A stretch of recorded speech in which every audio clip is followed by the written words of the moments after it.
Bible எடுத்து படிச்சு பாருங்க. எங்க பைபிள் என்பது ஒரு தேன் கூடுங்க. அது ஒரு தேன் கூடு. நீங்க படிச்சு படிச்சு பார்க்க உள்ள இருந்து தேனா நீங்க பிழிஞ்சு எடுத்திருக்காங்க. இந்த பக்கம் அந்த பக்கம் பிரிக்கிறாங்க.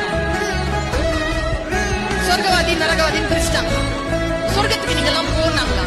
அப்ப இவங்க கேட்டாங்க, கர்த்தாவே நாங்கள் ஏன் சொர்க்கத்திற்கு போகிறோம் என்றால் பைபிள்ல இருக்கு. அவர் சொல்றார், நான் நோய்வாய்ப்பட்டிருந்தேன், நீங்கள் என்னை பார்க்க வந்தீர்கள்.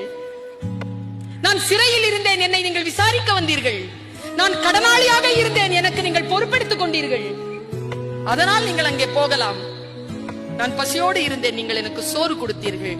நான் வஸ்திரமற்று இருந்தேன், எனக்கு நீங்கள் வஸ்திரம் தந்தீர்கள் என்றவுடன் அவர்கள் சொன்னார்களாம், அங்கெல்லாம் நீங்கள் எங்கே இருந்தீர்கள்? யாரெல்லாம் பசித்து இருந்தானோ நானே பசித்து இருந்தேன். யாரெல்லாம் அநியாயமாக சிறைப்பட்டு இருந்தார்களோ நானே சிறைப்பட்டு இருந்தேன்.